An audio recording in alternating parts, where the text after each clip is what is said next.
Қайырлы таң, қайырлы күн, қайырлы кеш достар. Сіздердің қай уақытта қарап жатқандарыңызды білмеймін. Жалпы бұл видеода біз алдында мен уәде берген нәрсені талқылайтын боламыз. Бұл жерде менің шәкіртім $1 160 клиент келді. Ол қалай? Осы видеода толық талқылайтын боламыз. Кеттік. Мысалға сіз таргет жібердіңіз, 160 клик болды, бірақ та оған әрі кетсе 10-20 адам жазуы мүмкін. И то жазады. Ол клиент емес. Оны еще жаңағыдай сатылым жасау керек болады.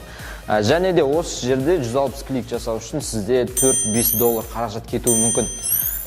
Бұл жаңағы жігіттің жіберген рекламасында біздер бюджет жағынан да, клиент әкелу жағынан да ұтып тұрмыз. Клиентті арзан және де көп әкелуге бұл жерде бірнеше себеп болды. Соны толық талқылап кетейік. Ең біріншіден бұл тауарға деген сұраныс.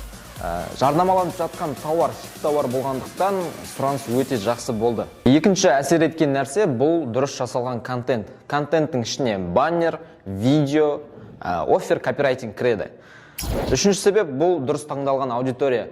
Әрбір нишаның, қазақша айтқанда саланың өзінің аудиториясы болады, және де ол аудиторияны талдау, әрі дұрыс таңдау әркімнің қолынан кере бермейді. Сондықтан дұрыс таңдалған аудитория және де дұрыс жасалған контент сізге клиенттерді үйіп төгіп әкеліп береді. Төртінші, бұл таргетинг жіберіліп жатқан аумақ. Егер де сіз конкуренция көп жерде таргетинг жіберсеңіз, әрине кликтің бағасы қымбатқа шығады.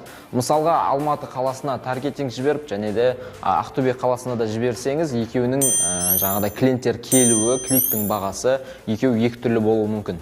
Енді қараңыздар, осы жоғарыда айтылған 4 себептің барлығын дұрыс жасаған менің шәкіртім осындай керемет нәтижеге ие болып отыр. Ешқандай сиқыр жоқ. Менің айтқандарымды бірге-бір жасаған кезде ғана ол жігітте нәтиже болды. Маркетинг жайлы жаңа ақпараттарды, лайфхактарды, фишкаларды білгің келсе, каналға тіркел, және де жаңадан шыққан видеоларды жіберіп алмас үшін осы жерде қоңырауды бас.